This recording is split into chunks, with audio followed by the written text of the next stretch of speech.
Super Saravana ஸ்டோர்ஸ்ல December 16 இருந்து ஜனவரி 15 வரைக்கும் ஒவ்வொரு பிரான்ச்லயும் ஒரு கஸ்டமருக்கு ₹1,00,000 மதிப்புள்ள தங்க நகை பண்டிகை பரிசு.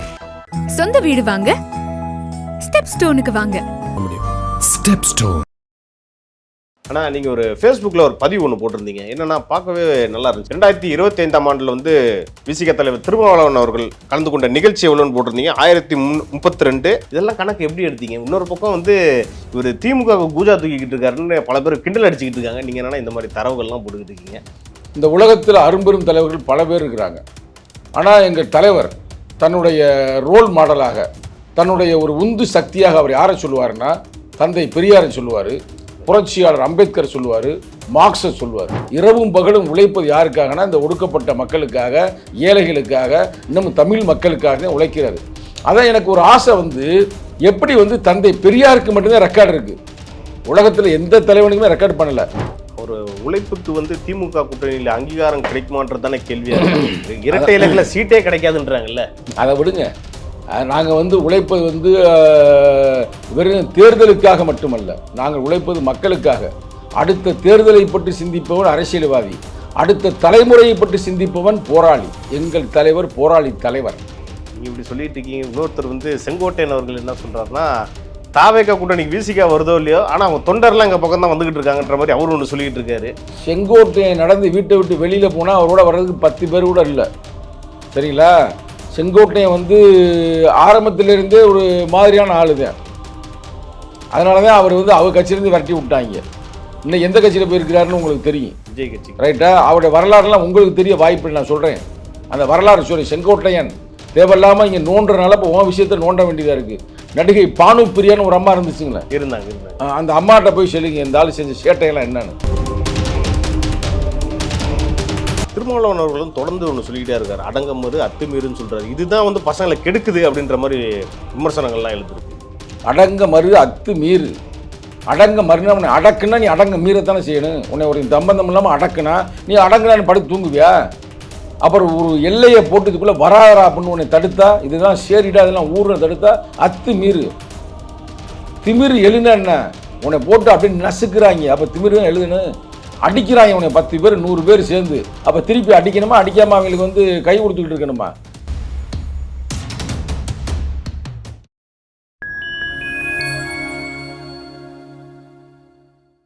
ஃபைன் டைம் நேயர்களுக்கு வணக்கம். இன்று நம்மோடு இணைந்திருப்பவர் விசிகாவை சேர்ந்த திரு சங்கத்தமிழன் அவர்கள். வணக்கம்ண்ணா. வணக்கம். புத்தாண்டு வாழ்த்துக்கள்ண்ணா. வாழ்த்துக்கள் அன்பு தம்பி அவர்களுக்கு. ஆனால் நீங்கள் ஒரு ஃபேஸ்புக்கில் ஒரு பதிவு ஒன்று போட்டிருந்தீங்க. என்னென்னா பார்க்கவே நல்லா இருந்துச்சு. 2025ஆம் ஆண்டில் வந்து விசிக தலைவர் திருமாவளவன் அவர்கள் கலந்து கொண்ட நிகழ்ச்சி எவ்வளோன்னு போட்டிருந்தீங்க. 1032. அப்புறம் ஒரு டிஸ்டன்ஸ் மொத்தமாக வந்து பார்த்தீங்கன்னா 2,00,000 கிலோமீட்டர் வந்து பயணப்பட்டிருக்காரு. அதே மாதிரி விமான பயணம் வந்து 285 வாட்டி பயணப்பட்டிருக்காருன்னு போட்டிருந்தீங்க. இதெல்லாம் கணக்கு எப்படி எடுத்தீங்க? இன்னொரு பக்கம் வந்து இவர் திமுக கூஜா தூக்கிக்கிட்டு இருக்காருன்னு பல பேர் கிண்டல் அடிச்சுக்கிட்டு இருக்காங்க. நீங்கள் என்னன்னா இந்த மாதிரி தரவுகள்லாம் போட்டுக்கிட்டு இருக்கீங்க? உண்மையிலே வந்து நெறியாளர் அவர்கள் என்னுடைய பதிவை வந்து அப்சர்வ் பண்ணி அதை வந்து முதல் கேள்வியாக வைத்திருக்கிறார். அவருக்கு எனது நன்றிகளை தெரிவித்துக் கொள்கிறேன். இதில் என்ன ஒரு முக்கியமான விஷயம் என்னவென்றால், இந்த உலகத்தில் அரும்பெரும் தலைவர்கள் பல பேர் இருக்கிறாங்க. ஆனால் எங்கள் தலைவர் தன்னுடைய ரோல் மாடலாக, தன்னுடைய ஒரு உந்து சக்தியாக அவர் யாரை சொல்லுவார்னா, தந்தை பெரியாரை சொல்லுவார், புரட்சியாளர் அம்பேத்கர் சொல்லுவார், மார்க்ஸை சொல்லுவார். இதெல்லாம் பல வரலாறு உங்களுக்கு தெரியும். அப்படிப்பட்ட மார்க்ஸை பற்றி சொல்லும் பொழுது, அவர் கல்லறை வந்து லண்டனில் இருக்குது. அதில் என்ன நம்ம எழுதியிருப்பாங்க, கல்லறையில் சிந்திப்பதை நிறுத்தி விட்டார். அப்போ என்னென்னா வாழ்நாள் பூரா சிந்திச்சுக்கிட்டே இருக்காருன்னு அர்த்தம். யாருக்காக? உழைப்பாளர்களுக்காக, உழைக்கும் மக்களுக்காக, தொழிலாளர்களுக்காக, நீங்கள் சொன்ன மாதிரி மக்களுக்காக. அதாவது புரட்சியாளர் அம்பேத்கரை வந்து சொல்லுவாங்க வரலாறு. வெள்ளைக்காரெலாம் வந்து பார்க்கும்போது ஒரு வீட்டில் லைட்டு அப்படியே எரிஞ்சிக்கிட்டே இருந்திருக்கு. எப்போ? காலையில் 3:30 மணிக்கு. எல்லா தலைவரையும் பார்த்துட்டு கடைசியாக வர்றாங்க. அவங்களாம் வந்து 1 மணிக்கே தூங்கிடுறாங்க. அப்போ வந்து சொல்கிறாங்க அம்பேத்கர்கிட்ட வந்து, ஐயா நாங்கள் காந்தி வீட்டை போய் பார்த்தோம், நல்ல லைட்டு ஆஃப் ஆகி தூங்கிக்கிட்டு இருந்தார். நேருவை பார்த்தேன் தூங்கிக்கிட்டு இருந்தார். சரி உங்களை வந்து பார்த்து பேசலாம் தான், 2 மணிக்கு வந்தால் நீ முடிச்சுக்கிட்டு இருக்கீங்களே எப்படி அப்படின் போது, அவங்க மக்கள்லாம் நல்லா விழித்திருக்கிறார்கள், ஆகையால் அவர்கள் தூங்குறாங்க, பிரச்சனை இல்லை. என் மக்கள் எல்லாம் தூக்கமாகவே கிடக்கிறாங்க, தூங்கிக்கிட்டே கிடக்கிறாங்க, அப்போ அவங்களுக்கான விழித்து தானே இருக்கணும். இதே மாதிரி தான் விசிக தலைவர் திருமாவளவன் வந்து செயல்படுறான்ற அந்த விமர்சனம் வருது. அதுதான் கருத்து. எங்கள் தலைவர் வந்து இரவும் பகலும் உழைப்பது யாருக்காகனா இந்த ஒடுக்கப்பட்ட மக்களுக்காக, ஏழைகளுக்காக, இன்னும் தமிழ் மக்களுக்காக தான் உழைக்கிறாரு. அதான் எனக்கு ஒரு ஆசை வந்து எப்படி வந்து தந்தை பெரியாருக்கு மட்டும்தான் ரெக்கார்டு இருக்குது, உலகத்தில் எந்த தலைவனுக்குமே ரெக்கார்டு பண்ணலை. தந்தை பெரியார் வந்து எவ்வளோ தூரம் பயணித்தார், எத்தனை மேடையில் பேசினார் அப்படின்னு ஒரு ரெக்கார்ட் பண்ணியிருக்கிறாங்க. ஏறக்குறைய 13 லட்சத்திற்கு மேலே அவர் வந்து கிலோமீட்டர் பயணித்திருக்கார் மக்களுக்காக. அது என்ன அர்த்தம்னா இந்த உலகத்தை 33 முறை சுற்று வருவதற்கு சமமாக ரெக்கார்டு இருக்கு அவருக்கு. அவருடைய வரலாற்றில் அதை பூரா பதிவு செய்திருக்கிறார்கள். சரி, நம்ம அதை மாதிரி நம்ம தலைவருக்கு பதிவு செய்வோம். அந்த காலத்திலே அவங்க பதிவு செஞ்சுருக்கிறாங்க. இன்றைக்கி டெக்னாலஜி உள்ள காலம், ஏன் பதிவு செய்யக்கூடாதுன்னு அதை பூரா பதிவு செய்யும் பொழுது ஒரு அதிர்ச்சியான தகவல், ஆனால் மகிழ்ச்சியான தகவல் என்னன்னா 285 முறை 2025 மட்டுமே ஒரு விமானத்தில் பயணிச்சிருக்கிறார். அதில் வந்து 2 விமானம் முக்கியம். ஒன்று வந்து அமெரிக்கா போயிருக்காரு, இன்னொன்று ஆஸ்திரேலியா போயிருக்கிறாரு, வெளிநாடுகள். அந்த குறிப்பான சொல்லி 2025 மட்டுமே. அதுதான் 285. அப்போ பாருங்க, ஒரு நாளில் வந்து 365 நாள் தான். அப்போ 285 டைம் அவர் பயணித்திருக்காருன்னா ஒரே நாளில் 2-3 பயணங்கள்லாம் அமைஞ்சிருக்குது. பல பேர் சொல்லுவாங்க அவர் எம்பியா இருக்காரு, பல முறை டெல்லிக்கு போறாரு, நாடாளுமன்றத்துக்கு போறாரு, இதெல்லாம் ஒரு பெரிய விஷயமானு அந்த கேள்வி வரும். மதுரைக்கு மட்டுமே இதுல 100 முறை போயிருக்கிறாரு. இந்த 285ல் ஏறக்குறைய 100 முறை மதுரைக்கு மட்டுமே பயணித்திருக்கிறார். மதுரை போயிட்டு அங்கேருந்து சுற்று வட்டாரத்தில் நிகழ்வுக்கு போகிறது, இங்கேருந்து நேராக திருச்சிக்கு போயிட்டு நிகழ்வில் போகிறது, இங்கேருந்து கோயம்புத்தூர் போயிட்டு நிகழ்ச்சிக்கு போகிறது, இங்கேருந்து எங்கே தூத்துக்குடிக்கு போயிட்டு நிகழ்ச்சிக்கு போகிறது. உங்களுக்கு புரியுதா? இது மாதிரி 285 முறை பயணித்திருக்கிறார். அதை விட முக்கியமான வரலாறு நீங்கள் பார்த்துருக்கீங்க கிளீனாக.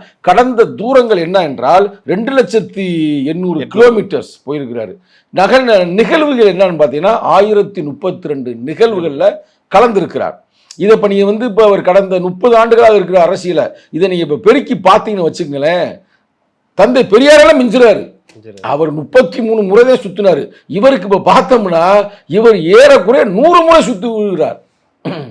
அப்போல்லாம் யோசித்து பாருங்க, அவருடைய அவர்ஸை நம்ம கால்குலேட் பண்ணதில் அவர் பாருங்க, அவர்ஸ் எவ்வளோ தெரியுமில்ல, அந்த ஓராண்டில் மட்டும் 7300 ஹவர்ஸ் இந்த மக்களுக்காக உழைத்திருக்கிறார். அது என்ன அர்த்தம் வருது? நான் பெருக்கி பார்க்கும்போது, வகுத்து பார்க்கும் பொழுது ஒரு நாளில் மட்டும் 20 மணி நேரம் உழைத்திருக்கிறார். ஒரு உழைப்புக்கு வந்து திமுக கூட்டணியில் அங்கீகாரம் கிடைக்குமான்றது தானே கேள்வியாக இருக்கு. இரட்டை இலக்கில் சீட்டே கிடைக்காதுன்றாங்கல்ல. அதை விடுங்க, நாங்கள் வந்து உழைப்பது வந்து வெறும் தேர்தலுக்காக மட்டுமல்ல, நாங்கள் உழைப்பது மக்களுக்காக. அடுத்த தேர்தலை பற்றி சிந்திப்பவன் அரசியல்வாதி, அடுத்த தலைமுறையை பற்றி சிந்திப்பவன் போராளி. எங்கள் தலைவர் போராளி தலைவர். ஆனால் எங்களுக்கு அதெல்லாம் பிரச்சனை இல்லை. ஆனால் நீ கவலைப்பட வேண்டாம், இந்த முறையில் அந்த அங்கீகாரம் கிடைக்கும். எழுதி வைத்துக் கொள்ளுங்கள். டபுள் டிஜிட்டில் சட்டமன்றத்துக்கு உள்ளே நாங்கள் போகிறோம். சட்டமன்றத்துக்குள்ள டபுள் டிஜிட்டில் போகிறோம். நிற்கிறோம்ன்றது மேட்டர் இல்லை, டபுள் டிஜிட்டில் நாங்கள் வந்து உள்ளேயே செல்லுகிறோம். நீங்கள் இப்படி சொல்லிட்டு இருக்கீங்க. இன்னொருத்தர் வந்து செங்கோட்டையன் அவர்கள் என்ன சொல்கிறாருன்னா, தாவேக்கா கூட்டணிக்கு விசிகா வருதோ இல்லையோ, ஆனால் அவங்க தொண்டர்லாம் எங்கள் பக்கம் தான் வந்துகிட்டு இருக்காங்கன்ற மாதிரி அவரு ஒன்று சொல்லிக்கிட்டு இருக்காரு. செங்கோட்டையன் நடந்து வீட்டை விட்டு வெளியில் போனால் அவரோட வர்றதுக்கு 10 பேர் கூட இல்லை. சரிங்களா? செங்கோட்டையன் வந்து ஆரம்பத்திலிருந்தே ஒரு மாதிரியான ஆளு தான். அதனால தான் அவர் வந்து அவர் கட்சியிலேருந்து விரட்டி விட்டாங்க. இன்னும் எந்த கட்சியில் போயிருக்கிறாருன்னு உங்களுக்கு தெரியும், விஜய் கட்சி. ரைட்டா? அவருடைய வரலாறுலாம் உங்களுக்கு தெரிய வாய்ப்பு நான் சொல்கிறேன். அந்த வரலாறு சொல்லி செங்கோட்டையன் தேவையில்லாமல் இங்கே நோண்டுறனால இப்போ உன் விஷயத்தை நோண்ட வேண்டியதாக இருக்குது. நடிகை பானு பிரியான்னு ஒரு அம்மா இருந்துச்சுங்களேன், இருந்தாங்க. இந்த அம்மாட்ட போய் சொல்லுங்க இந்த ஆள் செஞ்ச சேட்டையெல்லாம் என்னன்னு. அது யாருக்கு? ஜெயலலிதா அம்மாட்டே செய்தி போயிடுச்சு. அந்த அம்மா பதவியை தூக்கி விட்டுருச்சு. அது மட்டுமல்ல, இன்னும் சொல்ற வரலாறு செங்கோட்டையன் உங்களுக்கு தெரியாது, நீங்கள் நினச்சிக்கிட்டு இருக்கலாம். எங்களுக்கு எல்லா வரலாறும் தெரியும். அது மட்டும் அல்லாமல் அவங்க மனைவியாரே போய் நேரடியாக அம்மா யாரை பார்த்து, மனைவியார் யார் குழந்தையோட போய் யாரை புரட்சி தலைவி போய் சந்திச்சு, அம்மா அவன் வீட்டுக்கே இருந்தாலும் வரமாட்டாருமா, என்ன பண்ணுறானே தெரிலம்மா, அங்கே ஏதோ ஒரு நடிகையோட படுத்து கிடக்கிறாருன்னு சொல்கிறாங்கம்மா, கேட்டுமானுமே ஜெயலலிதா அம்மா கூப்பிட்டு லெஃப்ட் ரைட் வாங்கியிருக்கு. என்ன, எனக்கெல்லாம் ஒரு குடும்பம் இல்லாமல் நான் எவ்வளோ நாள் வேதனைப்பட்டிருக்கிறேன், உனக்கு ஒரு குடும்பம் இருக்குது, குடும்பத்தை ஒழுங்காக நடத்துறியா, பதவியை விட்டு தூக்கவான் இருக்கு. சரிம்மா அப்படின்னு காலில் விழுந்திருக்கிறாப்புல. ஆனால் திருப்பி செஞ்சிருக்கிறாப்புல. அதே மாதிரி அமைச்சர் பதவியை தூக்கி விட்டாப்புல, கல்வி அமைச்சர் பதவியை தூக்கி விட்டதுதான் இவர். அது மட்டும் இல்லாமல் இன்னொன்று நான் சொல்ல கேட்டுக்கிறேங்க, அந்த காலத்தில் இருந்த ஒரு எம்எல்ஏ, நம்ம பானுப்பிரியா பேரை சொல்கிறேன், ஆனால் அந்த எம்எல்ஏ பேரை சொல்லக்கூடாது, அது நாகரிகம் இல்லை. அந்த அம்மா ஒரு அவங்க எம்எல்ஏ, அவர் அந்த அம்மாவை டார்ச்சர் கொடுத்துருக்கிறாரு. உடனே அவங்க புருஷன் நேரு ஜெயலலிதா அம்மாவை சந்திச்சு, எனக்கு வந்து இது மாதிரி நடக்குதுமா, பிரச்சனையாக இருக்குமா, ரொம்ப சிக்கலை வளர்க்குறாருமானுமே அப்பையும் தூக்கி விட்டுச்சு. 2 முறை தூக்கி விட்ட ஆளு நீனு. ஜெயலலிதாவினாலையும் எம்ஜி ராமச்சந்திரன் கொடுத்த அந்த பதவிகள் எல்லாம் நல்லா அனுபவிச்ச பிறகு கடைசி காலத்தில் வந்து வீட்டில் ஓய்வு எடுக்கிற நேரத்தில் நீ போய் வந்து சல்லிப்பையன் கூட சொல்லலாம் விஜய. அங்கே சின்ன பையன் தானங்க கம்பேர் பண்ணும்போது. உன் வயசு என்ன 80 வயசுக்கு நெருங்க போகுது. அந்த தம்பி என்ன 50 வயசு இப்போ அரசியலுக்கு வந்திருக்காரு. அங்கே போய் நீ தாண்டா என் தலைவன் நீ போனேன்னா நீ ஒரு பைத்தியக்கார பையலா இல்லையா? நீ வந்து விடுதலை சிறுத்தை பற்றி பேசுறியா? விடுதலை சிறுத்தை இருக்கிற தொண்டனுக்காக தொடர்ந்து முத கேள்வி நான் உங்கள்ட்ட சொன்னேன், தொடர்ந்து இரவும் பகலும் உழைத்து கொண்டே இருக்கிறார். அதை விட்டு ஒரு ரூபாயே போக மாட்டேன். விடுதலை சிறுத்தைகளை ஒவ்வொருத்தனுமே இப்போ நான் பேசுகிறேன்ல, என்னை விட பல மடங்கு பேசுவாங்க தொண்டர்கள். அம்பேத்கரை பற்றி நீ கேட்டீங்கன்னா 1 மணி நேரம் உங்களுக்கு நீ இன்டர்வியூ லைவில் போடலாம். பெரியாரை பற்றி போடலாம், மார்க்ஸை பற்றி போடலாம், இந்திய அரசியலமைப்பு சட்டத்தை பற்றி போடலாம். அவ்வளோ அறிவாளிகள். ஒரு ரூபாயே போக மாட்டேன். சும்மா டயலாக் பேசாத, இதோட நிறுத்திக்கன்னு அவனை வந்து நான் எச்சரிக்கிறேன். இது ஒரு பக்கம் இருக்கிறப்போ சமீபத்தில் திருத்தணியில் வந்து ஒரு வடமாநில இளைஞர் ஒருத்தர் வந்து வெட்டி அந்த சித்திரவதை பண்ண அந்த காட்சிகள்லாம் நீங்கள் பார்த்துருப்பீங்க. அதை வந்து பாஜக நிர்வாகி ஒருத்தர் வந்து ரொம்ப கடுமையாக விமர்சிச்சிருக்காரு திருமாவளவன் அவர்கள். என்னன்னு சொல்லியிருக்காருன்னா, விசியா கூடிய கலராக வந்து தலையில் கலருங்க பண்ணிட்டு வராங்க, இதெல்லாம் வந்து திருமாவளவன் ஊக்குவிக்கிறாரு. அதாவது குறிப்பாக சொன்னால் புள்ளிங்கோ கல்ச்சரை வந்து இவர் வந்து ஊக்குவிக்கிறாரு அப்படின்ற ஒரு குற்றச்சாட்டு வைக்கிறார். அதாவது புள்ளிங்க அப்படின்றது வந்து நம்ம எல்லாரையும் ஊக்குவிக்கிறோம். நல்லா கேட்டுக்கிறீங்க, நல்லா கேட்டு. இப்போ நீங்கள் கட் பண்ணியிருக்கிறீங்களே, இதுவே ஒரு ஸ்டைலு தான். இப்போ இதை வந்து இதைத்தான் அவங்க சொல்கிறாங்க தப்பான்னு. நம்ம அதை எந்த காலத்தையும் நம்ம அது ஒரு ஸ்டைல். ஏன் இப்போ நீ பார்க்குற நீ நிகழ்காலத்தில் நீங்கள் எவன்ல இப்போ விவேக் காலில் போய் தானே விஜய் காலில் தானே போய் கிடக்குறீங்க. விஜய் படத்தில் போகிற எப்படி படத்தில் வர்ற ஸ்டைலில் வர்றாரா வரலையா அதை விடுங்க. ஆனால் அது மூலமாக போதையை போட்டுவிட்டு அது மூலமாக வந்து ஆளுகளை கொலை செய்வதை நாங்கள் கடுமையாக கண்டிக்கிறோம். எங்கள் தலைவர் தான் சொன்னார், யார் சொல்லாத டயலாக் கூட்டத்தில் இருந்தாலும் இது தமிழர்களின் தலை குனிவுன்னாரு. சொன்னாரா சொல்லையா? தமிழ்நாட்டின் தலைகுனிவு, இது கூட்டணிகளுக்கே தலைகுனிவு சொன்னார்ல, ஓப்பனாக சொன்னார்ல. நம்ம தான் யாதும் ஊரே யாவரும் கேள்வின்னு நம்ம வரவேற்றோம். இன்னைக்கு வந்து தமிழ்நாட்டில் வந்து ஆந்திராக்காரன் மகிழ்ச்சியாக வாழ்கிறேன், கர்நாடகாரன் மகிழ்ச்சியாக வரேன், பீகாரி ரங்கராஜ் பாண்டே மகிழ்ச்சியாக இங்கே இருக்கிறார்ல, நான் தானே பெரிய பத்திரிகையாளர்ன்றார்ல. தமிழ்நாட்டில் போய் நீங்கள் இப்போ தமிழ்காரன் தானே, நீங்கள் போய் உங்களுக்கு வந்து நல்லா ஒரு ஹிந்தி தெரிஞ்சு நீங்கள் போய் அங்கே போய் பேச முடியுமா? தமிழ்நாட்டுக்காரனை விரட்டி விட்ருவாங்க. ஆனால் இன்றைக்கி ரங்கராஜ் பாண்டே பெரிய பெரிய தலைவர்கள்லாம் போய் பேட்டி கொடுக்குறாங்க. அப்புறம் எப்படி? ஏன் அதே பீகாரி ராஜா சர்மா இன்னைக்கு எம்எல்ஏ ஆகலை அந்த ஊரில் பிறந்து? எத்தனையோ பேர் இங்கே இருக்கிறாங்க. நாங்கள் அப்படி செய்ய மாட்டோம். தமிழர்கள் வந்து வந்தாரை வாழ வைப்பவர்கள் தான் தமிழர்கள். தமிழருடைய பண்பாடே அதுதான். தமிழர்கள் தான் கருணை உள்ளவர்கள், தமிழர்கள் தான் நேர்மையானவர்கள், தமிழர்கள் தான் உண்மையானவர்கள். அதில் சில தருதலையை இது மாதிரி தெரியுதுங்க, போதையை போட்டு பண்ணுதுங்கன்னா நம்ம கண்டிக்கிறோம். அது யாரையும் வந்து நாங்கள் சொல்கிறோம், விடுதலை சிறுத்தை இளைஞர் என்கவுண்டரை போடு, ரைட்டா? அதை போய் நீ அரசியலாக நீ பார்க்குறேன்னா அது எந்த நாயின்னு தெரியல. ஏதோ பிஜேபி நாய் பேரை சொன்னால் நமக்கு அசிங்க. ஆள் அட்ரஸ் தெரியாத நாய். நான் ஓப்பன் வச்சுருவேன், அப்படியே நான் தான் பொறுப்பு, கட் பண்ணக்கூடாது. அந்த நாய் டைலாக் பேசுது. இதை தான் எழுச்சி தமிழ் ஊக்குவிக்கிறேன். நாங்கள் எவனடா ஊக்குவிச்சோம்? இல்லை யாரை நாங்கள் சொன்னது சூப்பரா பரவாயில்ல அப்படின்னு சொன்னால் நாங்கள் கலையை ரசிப்போம், ரைட்டா? அதே நேரத்தில் அந்த கலையின் பெயரால் நீ இது மாதிரி வந்து ரீல் போடுறது, அது போடுறது, இது போடுறது யாரு? நீங்கள் வந்த பிறகுதான் நடக்குது. பிஜேபிக்கார மூலம் எவனுமே இல்லை.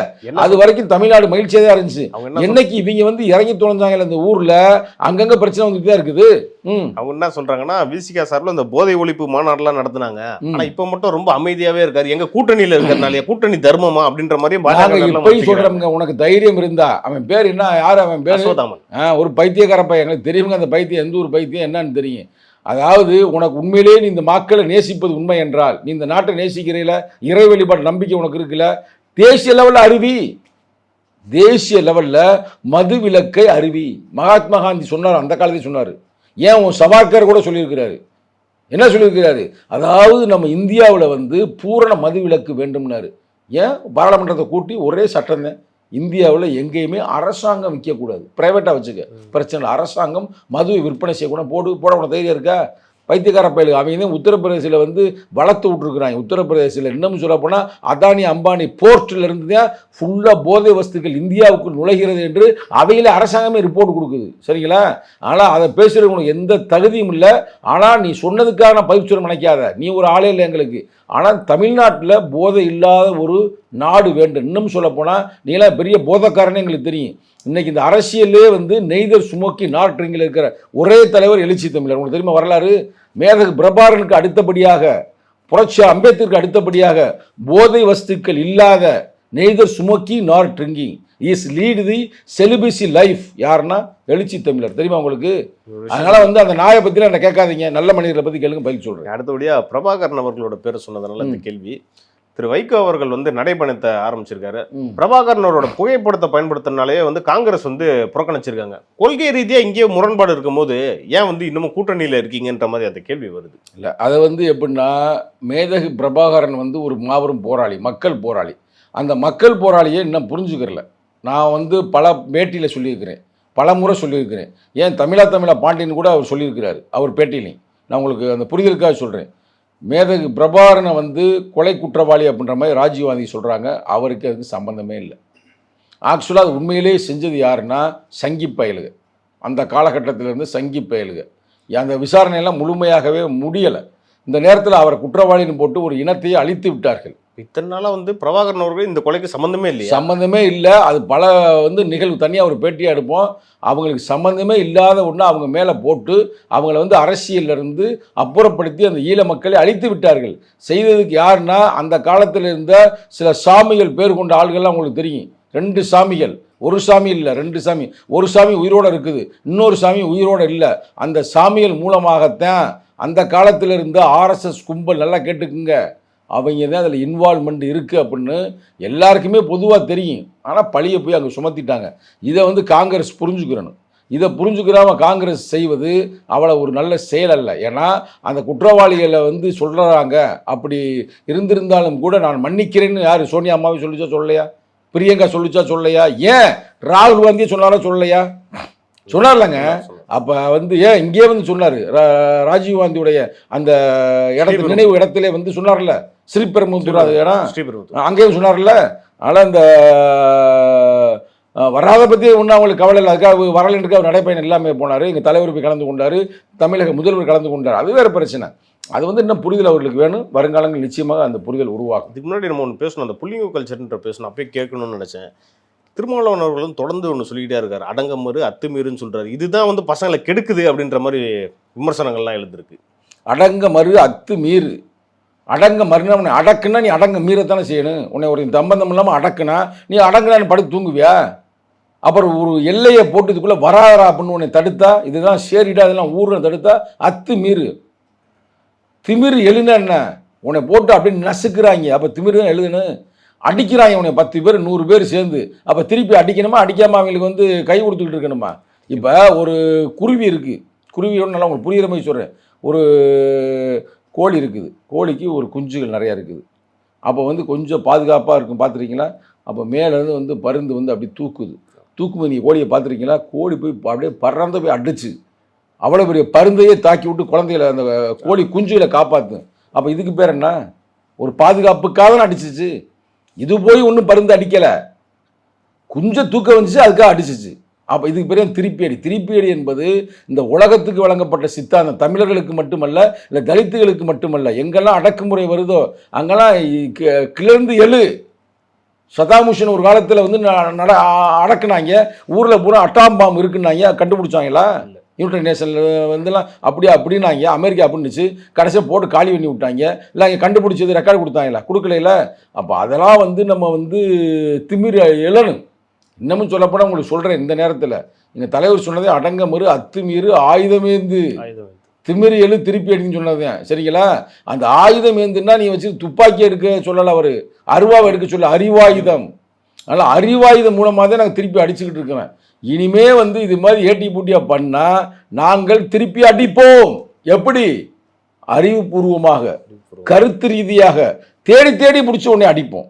கருத்து ரீதியாக நீங்கள் பாட்டுக்கு தேடி தேடி பிடிச்சி கம்ப வச்சு அடிப்போம் நீங்கள் நினைக்க வேண்டாம். இறுதியாக ஒரு கேள்வி, திமுக கூட்டணியில் வந்து பாமக இணைய போகிறதா ஒரு கேள்வி வருது. அதாவது ராமதாஸ் தரப்பு பாமக வந்து இணைய போகிறதா ஒரு பேச்சுகள்லாம் அடிப்படுது. இது வந்து உங்கள் அரசியலுக்கு எப்படி இருக்க போகுது? எங்கள் தலைவர் தெளிவாக சொல்லிட்டாருங்க. நீ பேட்டியை திருப்பி கூட எடுத்து போய் பாருங்கள். எங்கள் தலைவர் சொல்லிட்டார், பாமக பிஜேபி இருக்கிற கூட்டணியில் விடுதலை சிறுத்தைகள் இருக்காது. அதில் பிஜேபியில் இருக்கிற இந்துக்களை நாம் மீட்டெடுக்க வேண்டும். அப்பாவி இந்துக்கள். இந்த பக்கத்து யார்? பாமக இருக்கிற வன்னிய தோழர்கள், உழைக்கும் மக்கள், அவங்களை ஏமாத்துறாங்க, அவங்க நம்ம மீட்டெடுக்க வேண்டும். ஆகையால் அவங்கள்ட்ட கூட்டணி இல்லைன்ட்டார். அது எந்த ஆளாக இருந்தாலும் சரி, எந்த கூட்டணி இருந்தாலும் நாங்கள் கூட்டணியில் அவரோட வைப்பதற்கு வாய்ப்பே இல்லை. இப்போதைக்கு திராவிட முன்னேற்ற கழகமுங்க, 2 கம்யூனிஸ்டுங்க, விடுதலை சிறுத்தைகள்ங்க ஸ்ட்ராங்காக இருக்கிறவங்க, வைகோ ஸ்ட்ராங்காக இருக்கிறாருங்க, அது போக காங்கிரஸ். ரைட்டா? அதனால் எங்கள் கூட்டணி வந்து எந்த வகையான பிரச்சனையும் இல்லாமல் தெளிவாக போய்கிட்டு இருக்கு. காங்கிரஸ்ல நிறைய பிளவுகள் ஏற்பட்டிருக்கு. இன்னொரு சைடு என்ன சொல்றாங்கன்னா விஜய் பக்கம் போலாம்னு சொல்றாங்க, இன்னொரு சைடு திமுக பக்கம் போறாங்க. இதே மாதிரி விசிகாலையும் விஜய்க்கு ஆதரவு சில குரூப் இருக்கிறதா சொல்றாங்க. அப்பெல்லாம் ஒரு குரூப் பேர் சொல்லுங்க, ஒரு குரூப் பேரை சொல்லுங்க, நான் உங்களை விளக்கம் கொடுக்குறேன். நான் தான் இளைஞரணி சார், எனக்கு தெரியாமையா? அவன் படத்தை பார்ப்பாங்க, விஜய் தம்பி படத்தை பார்ப்பாங்க, படம் சூப்பர்றான்னு. ஆனால் ஒரு ரூபாயை ஓட்டு போட மாட்டேன். சரிங்களா? அது கற்பனை பண்ண வேண்டாம். படத்தை பார்க்குறதுக்கு தப்பு இல்லை, அது நல்லா பாரு, ஒன்றும் பிரச்சனை இல்லை. ஆனால் ஓட்டு வந்து விடுதலை சிறுத்தைகள் இருக்கிற அன்னைக்கு தான் வெற்றி. எத்தனை கூட்டணி வந்தாலும் சரி, இல்லை எத்தனை பேர் சேர்ந்து இருந்தாலும் சரி, எங்களுக்கு இப்போ கிடைச்ச செய்தி, இப்போ என்ன செய்தி தெரியுமில்ல, விஜய் வந்து இதுக்கு போக போகிறாப்லையா, அதிமுக கூட்டணிக்கு. அவர் தான் முதல்வர் வேட்பாளர் தீர்மானம்லாம் நிறைவேற்றிட்டாங்களே. அங்கே வந்து புடிச்சிட்டாரான் அவர் என்ன, அமித்ஷா. இப்போ 4 என்கொயரி நடந்துக்கிட்டு இருக்குல்ல, சிபிஐ என்கொயரியில் மனசில் வச்சுக்கோங்க.